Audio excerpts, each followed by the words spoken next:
Hello everyone, कैसे हो सभी लोग। मैं हूं आकाश भैया और आप सबका स्वागत है आपके अपने चैनल रैंक प्लस पर, जहां पढ़ते हैं पूरे एक लॉजिक और एक कंसेप्ट के साथ, जिससे आप केवल चीज़ों को याद ना करो बल्कि समझो, क्योंकि जो बच्चों देखो समझना ज़्यादा इंपॉर्टेंट होता है, आपको पता ही है। सो बच्चों देखो, आज की जो वीडियो है वो काफ़ी ज़्यादा इंपॉर्टेंट रहने वाली है आपके लिए, क्योंकि आज हम बात करने वाले हैं हमारा जो JEE 24 का जो एग्जाम होने वाला है उसमें सिलेबस में क्या चेंज आया है। अगर आप उस चीज़ से अवगत नहीं हो तो आपको पता होना चाहिए कि नया सिलेबस क्या है और पुराने से क्या फ़र्क आया है, क्योंकि बच्चों देखो ये इंपॉर्टेंट है। अगर आप सिलेबस से अपडेट नहीं रहोगे तो हो सकता है वो चीज़ें पढ़ के चले जाओ जो एग्जाम में आने वाली नहीं है, तो असल में आपका टाइम खराब हो जाएगा इसमें, अगर हम सही कहें तो। क्योंकि भैया ना कि आपके पास टाइम लिमिटेड रहता है, टाइम का सही से यूज़ नहीं करोगे तो भी प्रॉब्लम ही होगी। इसलिए इंपॉर्टेंट ये है कि आप एक बार सिलेबस अच्छे से देख लो, पता करके रखो।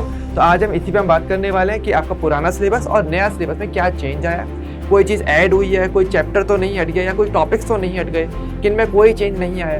एंड साथ ही आपके पास का भैया आपको कुछ स्पेशल चीज़ें और बताएंगे इसी वीडियो के अंदर ही, जैसे कि आपको एग्जाम में काफ़ी ज़्यादा हेल्प मिलेगी और कुछ स्पेशल टॉपिक्स की भी मैं आपको जरूर बताऊंगा। ओके, तो वीडियो स्टार्ट करने से पहले अगर आपने वीडियो को अब तक लाइक नहीं किया तो लाइक करें एंड चैनल को सब्सक्राइब करके नहीं रखा तो सब्सक्राइब जरूर करें। ओके,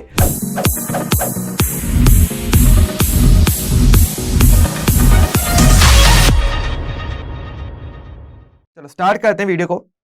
सबसे पहले आप देख सकते हो कि हमारे पास दोनों टाइप के सिलेबस है, ओल्ड जेई का सिलेबस एंड हमारा जो नया सिलेबस है, हम दोनों की ही हम बात करेंगे कंपेयर करते हुए, ताकि आपने अगर कुछ पढ़ के रखा है तो आपको पता रहेगा कि हाँ ये है और ये नहीं भी है, तो दोनों से कंपेयर करना हमेशा। ओके, अगर हम बात करेंगे, जैसे कि आपको पता है 11th क्लास का जो फर्स्ट चैप्टर होता है वहीं से हम स्टार्ट करते हैं, रसायन विज्ञान की कुछ मूल अवधारणाएं।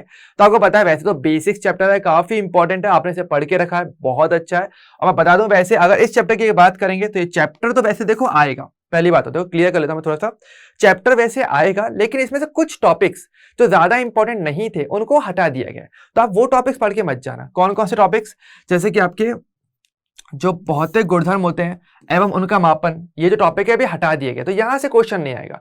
तो अगर आपने इसको नहीं पढ़ा अच्छी बात है, पढ़ लिया तो भी अच्छी बात है, एटलीस्ट यहां से रिलेटेड चीजें आ जाएंगी, वो आपके काम आ जाएगा। ओके, इसके अलावा परिशुद्धता का टॉपिक हो गया, यथार्थ परकता, सार्थक अंक। आपको पता है सार्थक अंक काफी इंपॉर्टेंट टॉपिक था, जो इससे पहले तक से क्वेश्चन आते ही आते थे, कहीं ना कहीं आ जाते थे, लेकिन अब इस साल इससे क्वेश्चन नहीं आएगा। ओके, सो आप अश्योर रह सकते हो कि ये यहां से क्वेश्चन नहीं आने वाला, तो ये नहीं करना है।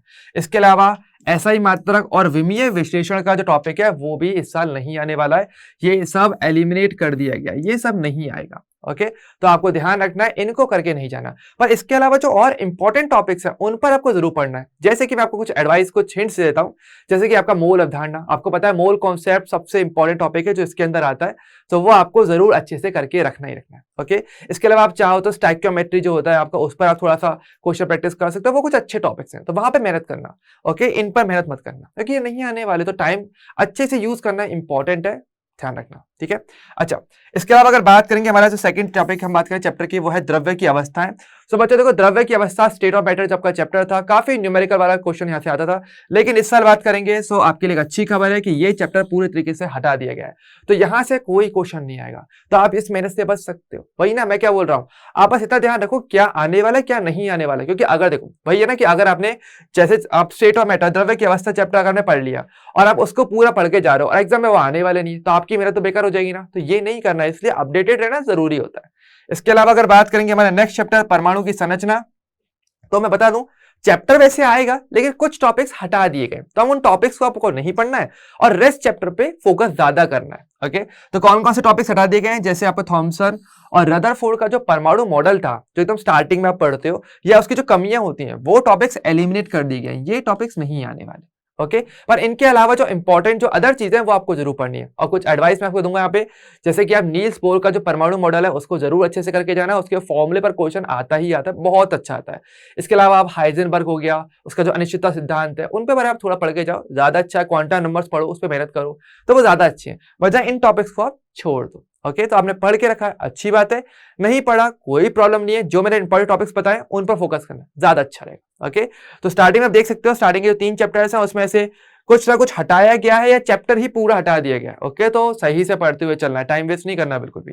अच्छा, आगे के चैप्टर्स की अगर बात करें, जैसे कि हमारा चैप्टर था पहले रासायनिक आबंधन एवं आणविक संरचना, इस चैप्टर की बात करेंगे तो देखो यहाँ पर कोई चेंज नहीं हुआ। ये चैप्टर एक्चुअल में अच्छा भी है, तो ये आना भी चाहिए। लाइक केमिस्ट्री में आपको पता होना चाहिए कि कोई संरचना कैसे बनाई जाती है, तो वो आप इसी चैप्टर के अंदर सीखते हो।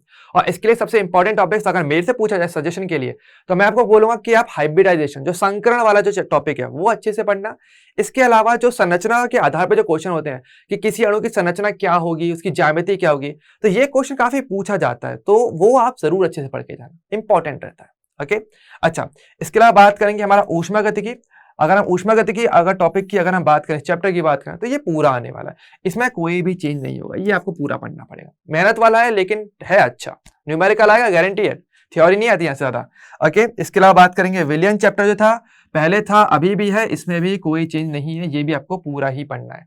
और इसके लिए मैं आपको एडवाइस दूंगा, जो हमारा जो पहले वाला चैप्टर था रसायन विज्ञान कुछ मूल अवधारणा है, वहां पे जो मूल अवधारणा पढ़ते हो उसका यूज इस चैप्टर के अंदर बहुत होता है। तो अगर आपने वहां का मूल अवधारणा अच्छे से पढ़ा हुआ है ना, तो विलियन चैप्टर आई गारंटी बहुत अच्छे से आप करके आओगे, वरना कोई प्रॉब्लम नहीं आएगी। अगर वो नहीं पढ़ा तो हाँ, तो मैं बोल सकता हूँ थोड़ी प्रॉब्लम यहाँ पे देखनी पड़ सकती है। वो अच्छे से पढ़ना, दोनों चैप्टर बढ़िया एक साथ पढ़ना। इसके अलावा अगर बात करेंगे साम्यावस्था, तो उसमें भी कोई चेंज नहीं है, वो भी आपका एज इट इज आएगा। और साम्यावस्था में सबसे ज्यादा गलतियां जो बच्चे करते हैं वो ये करते हैं कि वो रासायनिक साम्यावस्था तो पढ़ते हैं लेकिन आयनिक साम्यावस्था अच्छे से नहीं पढ़ते, और क्वेश्चन ज्यादातर आयनिक साम्यावस्था से आता है। तो इसलिए मैं जरूर एडवाइस दूंगा आयनिक साम्यावस्था जरूर अच्छे से पढ़ना, वहां से ज्यादा अच्छा क्वेश्चन पूछा गया है अभी तक तो। ओके, चलिए, अच्छा, आगे के अगर टॉपिक्स पे हम बात करें आगे चैप्टर्स पे, तो वो है हमारी अपचय अभिक्रिया, यानी आपका जो रेडॉक्स अभिक्रिया का जो चैप्टर होता है, उसमें अगर बात करेंगे वो भी आपका कंप्लीट आने वाला है, उसमें कोई चेंज नहीं है। इंपॉर्टेंट टॉपिक की अगर बात की जाए तो यहाँ पर आपको ऑक्सीकरण अंक निकालना सिखाया जाता है, और वो क्वेश्चन बहुत ज्यादा इंपॉर्टेंट, बहुत ज्यादा इंपॉर्टेंट, सिर्फ इस चैप्टर के लिए नहीं, हो सकता है कोई दूसरे चैप्टर से रिलेटेड क्वेश्चन आए और वहां पर ऑक्सीकरण अंक पूछा जाए, तो वो इंपॉर्टेंट रहता है। इसके अलावा अभिक्रियाओं को संतुलित करने की जो 2 विधियां इसमें बताई जाती हैं, वो काफी इंपॉर्टेंट है, तो वो आपको अच्छे से जरूर पढ़नी है। स्पेशली मैं 2 एडवाइस जरूर दूंगा इस पे, तो ठीक है। इसके अलावा बात करेंगे रासायनिक बलगतिकी पे, तो इसमें कोई भी चेंज नहीं हुआ है, ये भी आपका एज इट इज आएगा, कोई इसमें चेंज नहीं होगा। ओके, तो फॉर्मूले अच्छे से पढ़ के जाना, स्पेशली जो आपकी आणविकता जो होती है, अभी जो आपकी अणुसंख्यता होती है, और आपका जो टॉपिक आता है कोटि का, ऑर्डर एंड मॉलिक्युलरिटी का जो क्वेश्चन आता है, वो इसमें ज्यादा अच्छा पूछा जाता है, उससे क्वेश्चन आते रहते हैं, तो वो थोड़ा सा ध्यान देकर जाना है आपको। इसके अलावा अगर बात करेंगे हमारा अगला जो चैप्टर है पृष्ठ रसायन, सरफेस केमिस्ट्री, तो अगर बात करें, देखो पहले अगर तुम चलते हो तो पहले वो टॉपिक आता था असल में। ओके, अगर हम पहले की अगर हम बात करेंगे पृष्ठ रसायन, तो वो काफी पूछा गया है। लेकिन अब बात करेंगे यहाँ पे, इस साल आपको फायदा है कि ये चैप्टर ही पूरा डाल दिया, पूरा चैप्टर हटा दिया, आना ही नहीं है कुछ भी। आपको वैसे ही पता है चैप्टर बहुत ज्यादा थियोरिटिकल था, ये मैं अपनी बात करूंगा, मैं खुद पढ़ते पढ़ते थक जाता था, इतना ज्यादा थ्योरी है इसके अंदर। लेकिन अब ये चैप्टर नहीं आएगा, तो आपको ये बिल्कुल भी पढ़ के जाने की जरूरत नहीं है, कंप्लीट छोड़ के जाना। ओके, अच्छा, इसके अलावा बात करेंगे हमारा वैद्युत रसायन की अगर बात की जाएगी, तो इसमें कोई भी चेंज नहीं है, ये आपको पूरा पढ़ना पड़ेगा। और नर्स इक्वेशन, जो नर्स समीकरण आता है इसके अंदर, वो काफी इंपॉर्टेंट है, गैल्वेनिक सेल, नर्स समीकरण, और लास्ट में आपके पास द्वितीयक बैटरियों का एक टॉपिक आता है जो थियोरिटिकल है। मैं एडवाइस दूंगा ये 3 टॉपिक आपको जरूर अच्छे से पढ़ने चाहिए, क्योंकि देखो वहां से क्या है, थियोरिटिकल क्वेश्चन अच्छा पूछा जाता है, और नर्स समीकरण से अगर बात करेंगे, गैल्वेनिक सेल से अदर क्वेश्चन पूछा जाते हैं काफी ज्यादा। तो इसलिए आपको ये 3 टॉपिक्स जरूर अच्छे से देखकर जाने ही जाने, इनमें कॉम्प्रोमाइज मत करना, मतलब और को भी पढ़ो लेकिन इन पर थोड़ा ज्यादा फोकस करना, चांसेस ज्यादा अच्छे रहते हैं यहां से क्वेश्चन आने के। ओके, अच्छा, आगे के चैप्टर से बात करते हैं। चलो आगे चैप्टर्स की बात करेंगे हमारे पास, तो वो है हमारा तत्वों का वर्गीकरण एवं गुणधर्मों में आवर्तता, जो कि आपका पीरियोडिक टेबल का जो चैप्टर होता है, उसमें अगर बात करेंगे तो कोई भी चेंज नहीं है, वो आपको कंप्लीटली ही पढ़ना है, उसमें कोई चेंज नहीं किया गया। ओके, हालांकि अच्छा चैप्टर है, वहां पर आपसे ज्यादा जो आवर्तता के जो क्वेश्चन है कि परमाणु आकार का या आयनन ऊर्जा, उससे क्वेश्चन ज्यादा पूछा जाता है, क्रम वाले क्वेश्चन ज्यादा आते हैं, वो अच्छे से पढ़ के चले जाना बस, बाकी सब चीजें इसके अंदर बहुत ईजी है। ओके, एंड इनमें भी बोलूं परमाणु आकार मेन है, सबसे इंपॉर्टेंट तो वही है, परमाणु आकार आपको आ गया अच्छे से, तो आप कुछ भी कर लो, भले आयनन ऊर्जा निकाल लो, इलेक्ट्रॉन भद्रता निकाल लो, विद्युत ऋणता निकाल लो, सब कुछ इजी हो जाता है, पर आपको पहले परमाणु आकार अच्छे से करना है, ज्यादातर क्वेश्चन वहां से फंसता है। ओके, इसके अलावा अगर बात करेंगे हमारा अगला जो चैप्टर था तत्वों का निष्कर्षण के सिद्धांत एवं प्रक्रम, अगर बात करेंगे पहले आप देखते हो पुराना सिलेबस, तो वहां पर ये चैप्टर कंप्लीट आता था, लेकिन इस साल ये चैप्टर पूरी तरीके से हटा दिया गया, आपको बिल्कुल भी पढ़ने की जरूरत नहीं, पूरा चैप्टर रिमूव कर दिया गया। ओके, तो आप एक चीज नोटिस कर रहे होंगे, ज्यादातर जो थ्योरी वाले जो चैप्टर है ना, वो हटाए जा रहे हैं, जैसे पृष्ठीय रसायन पूरा थ्योरी है, हटा दिया, तत्वों का निष्कर्षण एवं सिद्धांत पूरा थ्योरी था, हटा दिया, मतलब इसमें लॉजिक नहीं है ना, वही वाली बात है। देखो मैं आपको एक बात बताता हूँ कि जेई जो होता है, जो आईआईटी जो होता है, वो पता है क्या चूज करता है? वो ऐसे स्टूडेंट्स को चूज करता है जो सोच सकते हैं, जिनको जो एक लॉजिक बनाते हो। अब जहां पे थ्योरी है, केवल याद ही करना, उसमें किस बात का लॉजिक है? वही ना, जहां न्यूमेरिकल सॉल्व होते हैं, जहां दिमाग चलता है, उनमें मजा आता है। और आईआईटी हमेशा ऐसे स्टूडेंट को चूज करती है, उसका पैटर्न नहीं ऐसा है। तो पहले पैटर्न थोड़ा था कि चलो थ्योरी वाली चीजें भी देनी चाहिए, लेकिन असल में आज के टाइम को अब देखो कंपटीशन कितना बढ़ रहा है, तो यार ऐसे में जितना आप लॉजिक यूज करते हो, जितना माइंड यूज करोगे चीजों को सॉल्व करने के, प्रॉब्लम सॉल्विंग स्किल्स जितनी आपकी अच्छी होंगी, आप आईआईटी के उतनी ज्यादा करीब भी रहोगे। तो सिलेबस भी आज के टाइम पे ऐसा ही सेट भी किया जा रहा है कि आप खुद देख सकते हो, थ्योरी हटाओ, जहां पे दिमाग चलेगा, जहां माइंड यूज करेंगे, जहां प्रॉब्लम सॉल्व करोगे, वो बेस्ट है।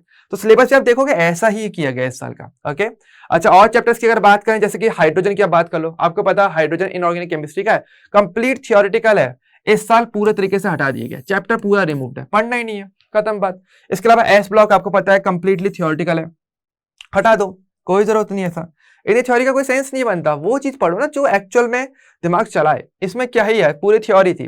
पी ब्लॉक की अगर बात करेंगे, पी ब्लॉक भी काफी थियोरेटिकल है वैसे, लेकिन उसको कंप्लीटली नहीं हटाया गया, थोड़ी चीजें उसमें रखी गई हैं और कुछ चीजें लेकिन इसमें हटाई जरूर गई हैं। क्या क्या? कि वर्गों के अनुसार आपका जो 13, 14, 15, 16, 17, 18, आपको पता है टोटल 6 वर्ग पी ब्लॉक के अंदर आते हैं, तो वो उनका अध्ययन हटा दिया गया। यानी आपको ऐसे नहीं पढ़ना कि वर्ग में अगर आप जब ऊपर से नीचे की तरफ जाते हो तो क्या परिवर्तन आता है उनके तापीय स्थायित्व में, या उनके आकार में, या उनके जो अलग अलग प्रकार के कार्बोहाइड्रेट, नाइट्रेट होते हैं, उनके गुणों पे, उनकी विलेयता पे, ये सारे क्वेश्चन नहीं पूछेंगे। इसमें क्या पूछा जाएगा? इसमें केवल पूछा जाएगा बेसिक्स, कि पी ब्लॉक में कौन कौन से तत्व होते हैं, क्या क्या तत्व हैं, और थोड़ा बहुत उनका छोटा मोटा उनका परमाणु आकार शायद पूछ लें, वो भी तत्वों के गुणधर्मों के आधार पर थोड़ा बहुत वो पूछा जाता है, बेसिक्स पूछेंगे और कुछ नहीं पूछा जाएगा। हालांकि हाँ, एक टॉपिक के अंदर अच्छा आता है जो आपका असंगतता जो व्यवहार आता है, जो कि आपके सेकंड और थर्ड आवर्त के जो तत्व शो करते हैं, असंगत व्यवहार, उनके बारे में जरूर बात की जा सकती है। वो एक इंपॉर्टेंट टॉपिक है जो इससे पूछा जाएगा कि नहीं। ओके, तो ज्यादा देख सकते हो इनऑर्गेनिक में जो आपके ब्लॉक वाला जो पार्ट था वो काफी हद तक हटा दिया गया है। ओके, लेकिन अगर हम बात करेंगे हमारे पास डी एंड एफ ब्लॉक जो इसके बाद आते हैं, लाइक एस तो पूरा हटा दिया, पी में भी मोस्टली थ्योरी हटा दी गई है, सिर्फ बेसिक्स पूछा जा रहा है मुश्किल से। डी एंड एफ ब्लॉक की बात करेंगे तो देखो, अगर बात करें इस पे, तो इसमें कोई चेंज नहीं किया गया, ये आपको पूरा ही पढ़ना पड़ेगा, इसमें कोई चेंज नहीं है। वैसे भी इजी है, अगर आप बात करो 3D सीरीज से ज्यादा पूछा जाता है और ज्यादा से ज्यादा एक लेंथ नेट संकुचन का क्वेश्चन पूछा जाता है, तो आप उनको अच्छे से कर लोगे, चैप्टर पूरा हो जाएगा आपके पास। ओके, सो इतना ही है इसके अंदर। इसके अलावा बात करेंगे हमारा उप सह संयोजन यौगिक का जो हमारा चैप्टर होता है इनऑर्गेनिक केमिस्ट्री का, इसमें कोई चेंज नहीं है, ये भी आपको कंप्लीट ही पढ़ना है, इसमें कोई चेंज नहीं है। ओके, एंड जो टॉपिक मैं आपको बोलूं तो वो होगा आपका आईयूपीएसी, एक तो ये अच्छे से पढ़ना, और एक इसकी समाव्यवस्था। ये दो आपके टॉपिक्स बहुत ज्यादा इंपॉर्टेंट है, और थोड़ी सी वर्नर थ्योरी पढ़ लेना अच्छे से, बस 3 टॉपिक। ओके, ये 3 टॉपिक आपको जरूर अच्छे से पढ़ के जाने हैं। ओके, इनसे क्वेश्चन काफी अच्छे आते हैं, लाइक हर साल आते हैं, मैं काफी बार देखता हूँ कि यार एग्जाम में आते रहते हैं, लाइक रिपीट होता है, तो वही ना एक पैटर्न होता है एग्जाम के अंदर भी देखने को मिलता है। इस साल हो सकता है चेंज आए, पर यहाँ से क्वेश्चन बढ़ने के चांसेस ज्यादा हो जाते हैं, क्योंकि आप ही सोचो ना, अगर कोई चैप्टर कम हो रहा है तो इसका मतलब क्या हुआ कि दूसरे चैप्टर से क्वेश्चन और आएंगे, तो वो ये टॉपिक्स हैं, वो ये चैप्टर्स हैं जहां से आप क्वेश्चन ज्यादा आ सकते हैं। तो आईयूपीएसी हो सकता है पिछले साल नहीं आया, इस साल आ जाएगा, ज्यादा चांसेस आने के उल्टा, क्योंकि ये चैप्टर हटा रहे हैं ना, तो कुछ तो डालोगे, कुछ क्वेश्चन तो रखनी है ना, क्वेश्चन तो उतने ही आएंगे, तो वो वाली चीज ध्यान रखना थोड़ा लॉजिक के साथ, ठीक है। अच्छा, पर्यावरण रसायन की बात करोगे, कंप्लीटली थियोरेटिकल था, पूरे तरीके से रिमूव कर दिया गया है, आपको ये बिल्कुल पढ़ने की जरूरत नहीं है। ओके, तो काफी चैप्टर्स रिमूव हो रहे हैं आपके, थ्योरी वाले ही हो रहे हैं, और कुछ रिमूव नहीं हो रहा है। अच्छा, थोड़ी ऑर्गेनिक केमिस्ट्री भी बात कर लेते हैं आराम से। ऑर्गेनिक केमिस्ट्री में बात करेंगे तो ऑर्गेनिक केमिस्ट्री में चेंज काफी कम आया है, वैसे तो थोड़ा पर्यावरण रसायन में आया है कि वो हटा दिया गया, लेकिन ज्यादा चेंज नहीं है। जैसे अगर बात करेंगे कार्बनिक यौगिकों के शोधन एवं गुणों का अध्ययन, इसमें कोई चेंज नहीं है, हालांकि काफी अच्छा पार्ट है ये वाला, आपको अच्छे से पढ़ना चाहिए। ओके, इसके अलावा आपका कार्बनिक रसायन की कुछ मूल अवधारणा, सिद्धांत, तकनीकें, इसमें भी कोई चेंज नहीं है, ठीक है, इनमें कोई चेंज नहीं आएगा। हालांकि इन दोनों चैप्टर से बात करें, जो इंपॉर्टेंट टॉपिक्स हैं, जैसे कि आपका आईयूपीएसी नामकरण, वो इसके अंदर आता है, समाव्यवस्था हो गई, वो सब इसका पार्ट है, तो काफी अच्छा है। और इसमें से आप जो आपके इलेक्ट्रॉनिक प्रभाव जो आते हैं, जैसे कि आपका जो प्रेरणिक प्रभाव हो गया, रेजोनेंस प्रभाव हो गया, उनको थोड़ा सा अच्छे से पढ़ के जाना। ओके, और ये जरूर देखना कि कौन से समूह कौन से प्रभाव को प्रदर्शित करते हैं, है ना। जैसे कि आपको पता है कि जितने भी अल्काइल ग्रुप होते हैं, अल्काइल समूह है, वो सारे के सारे प्लस आई प्रभाव को शो करते हैं। जिन तत्वों की जो विद्युत ऋणता होती है वो काफी ज्यादा रहती है, वो ज्यादातर माइनस आई शो करते हैं। तो ये चीज थोड़ा देख के जाना, ताकि आपको ज्यादा अच्छे तरीके से आप इसके क्वेश्चंस कर पाओ। ओके, अच्छा, अगर हम बात करें आगे चैप्टर्स की, जो रिएक्शन वाला पार्ट है, जैसे कि हाइड्रोकार्बन हो गया आपका, या हेलो एल्केन हेलो एरीन हो गया, या अल्कोहल फिनॉल ईथर हो गया। इन चैप्टर्स की बात करें, जब केमिकल रिएक्शंस की बात करेंगे तो देखो यहाँ पर कोई चेंज नहीं किया है। किसी भी चैप्टर में जिसमें केमिकल रिएक्शन आप पढ़ रहे हो, रसायन विज्ञान की, तो कार्बनिक विज्ञान की, तो वहां पर कोई ऐसा चेंज नहीं है, वो आपको कंप्लीट ही पढ़ने हैं। क्योंकि आपको पता है देखो ये सारे चैप्टर्स आपस में बहुत ज्यादा जुड़े हुए रहते हैं। तो एक चैप्टर पढ़ने का मतलब क्या, ऑटोमेटिक आप दूसरा चैप्टर पढ़ ही रहे हो। आप पढ़ ही रहे हो तो अच्छे से पढ़ लो ना, तो इसलिए आपको ये सारे तो पढ़ने ही पड़ेंगे। या इसके अलावा जैसे आपका एल्डिहाइड कीटोन कार्बोक्सिलिक अम्ल है, ये भी आपको पूरा पढ़ना पड़ेगा। एमीन्स है, ये भी आपको पूरा पढ़ना पड़ेगा।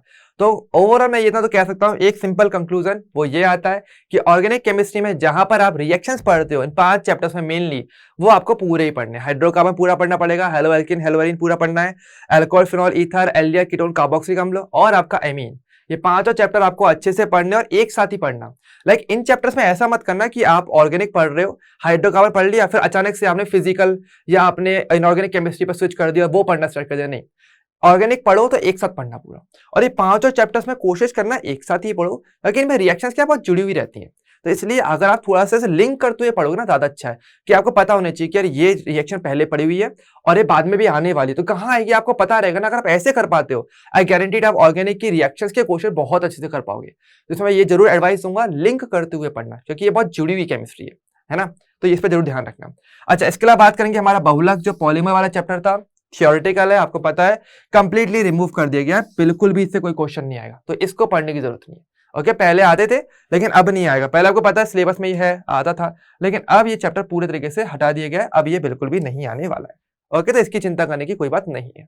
ओके, अच्छा, आगे के चैप्टर्स की अगर हम बात करेंगे, हमारा जैव अणु की अगर बात करेंगे तो पहले आता था, इस साल भी आएगा, इसमें कोई प्रॉब्लम नहीं है। परंतु इसमें एक बहुत ही खास बात है, क्या है, इसमें एक टॉपिक इसके अंदर क्या बाहर से ऐड कर दिया गया है। इस पे थोड़ा फोकस किया जाए प्लीज, क्योंकि ज्यादातर अभी तक हमने क्या बात किया, या तो चैप्टर हट रहा है या फिर कुछ टॉपिक्स एलिमिनेट हो रहे हैं, कुछ हटाए जा रहे हैं कुछ टॉपिक्स। लेकिन इस चैप्टर के अंदर चैप्टर आ रहा है और एक छोटा टॉपिक और है, उसको और एक्स्ट्रा जोड़ा गया, हार्मोन्स के बारे में आपको थोड़ा सा और पढ़ना पड़ेगा। हालांकि सामान्य परिचय पढ़ना है, ज्यादा नहीं, बेसिक्स पढ़ लेना। ओके, सो वो थोड़ा सा अच्छे से पढ़ लेना। एंड इसमें आपको एक हिंट भी मिल जाती है कहीं ना कहीं इधर से। पता है क्या हिंट है, एक लॉजिक, एक ट्रिक समझना इसमें, कि चैप्टर पहले आ रहा था, एक टॉपिक अलग से जोड़ा गया है, तो इसका मतलब पता है क्या है, चांसेस ज्यादा अच्छे बन जाते हैं कि हार्मोन से क्वेश्चन आ जाए, ज्यादा अच्छे चांसेस बन जाते हैं, है ना। अगर इस साल जोड़ा गया तो ज्यादा अच्छा क्या रहेगा, इस साल एग्जाम में पहली बार आएगा तो चांसेस ज्यादा अच्छे क्या है, पहली बार इस क्वेश्चन दिया भी जाए यहाँ से, ताकि आगे भी देते रहेंगे आगे वाले सालों में। तो आपको बहुत अच्छा हिंट मिल जाता है यहाँ से कि हार्मोन से क्वेश्चन बनने के चांसेस बहुत अच्छे। तो थोड़ा सा इसके बारे में जरूर पढ़ना, सामान्य परिचय पढ़ना है, ज्यादा अच्छा टॉपिक होता है। ऑटोमेटिक इंपॉर्टेंट है, काफी इंपॉर्टेंट, ठीक है। इसके अलावा दैनिक जीवन में रसायन की बात करेंगे, कंप्लीटली थियोरेटिकल था, चैप्टर पूरे तरीके से हटा दिया गया है, बिल्कुल पढ़ने की जरूरत है नहीं। ओके, लास्ट में अगर हम बात करेंगे हमारा प्रयोगात्मक रसायन, जिसमें आप तत्वों के बारे में बात करते हो, उनकी जांच के बारे में बात करते हो, कि अगर आपको पता नहीं कि ऐसे सैंपल दे देते हैं, एक आपको टुकड़ा दिया जाता है, उसमें पूछा जाता है कि इसके अंदर कौन कौन से तत्व हैं, कौन कौन से प्रयोगों से आप ये सारी बातें पता कर सकते हो। तो ये जो चीजें हैं वो आप बेसिकली इस चैप्टर के अंदर सीखते हो, और इसमें भी वैसे कोई चेंज नहीं है। ओके, हालांकि यहां से क्वेश्चन थोड़ा सा हो सकता है मुश्किल आए, लेकिन आपको ये वाला पार्ट अगर अच्छे से आता है तो आई वुड से कि यार बच्ची कुछ केमिस्ट्री में आपको प्रॉब्लम नहीं आएगा। लाइक मैं मानता हूँ केमिस्ट्री का एक टफ पार्ट होता है ये, काफी बच्चे इसको स्किप करते हैं, लेकिन अगर आपको एक्चुअल में पूरे नंबर लाने, अच्छा करना है, तो कहीं ना कहीं ये चैप्टर भी करना तो पड़ेगा। पर हाँ, ये कर लिया तो आई वुड से कि यार इससे पहले के जितने भी चैप्टर्स हैं वो आपको इतने ईजी हो जाते हैं ना, ऑटोमेटिक बहुत ज्यादा ईजी। तो यहाँ पर थोड़ी सी केमिस्ट्री आपकी जरूर लगती है। ओके, इसी के साथ बात करेंगे तो आज हमने सारे टॉपिक्स पे डिस्कस कर लिया कि जो जो चैप्टर्स आपके एग्जाम में आने वाले हैं, जो हटा दिए गए हैं, जो टॉपिक्स हटा दिए गए हैं। तो बच्चों ध्यान रखना, अपडेट रहना बहुत जरूरी होता है। अगर मान लो आप अपडेटेड नहीं हो और आपने इन चैप्टर्स को भी करे जा रहे हो और फिर आपको दिखेगा कि यार एग्जाम में वो चैप्टर्स ही नहीं आ रहे, तो आपका तो टाइम वेस्ट हो गया ना इसमें। तो लाइक मेहनत करो वो जो एक्चुअल में काम आए। तो थोड़ा हार्ड वर्क करना इंपॉर्टेंट है, पर स्मार्ट वर्क ज्यादा इंपॉर्टेंट होता है, तो इस पर फोकस करो स्मार्ट वर्क के साथ।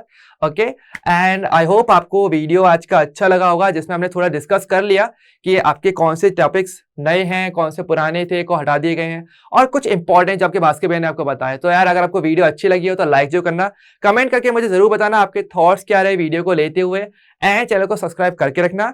एंड आप जल्द मिलेंगे हम नेक्स्ट वीडियो पे, तब तक के लिए bye bye and take care.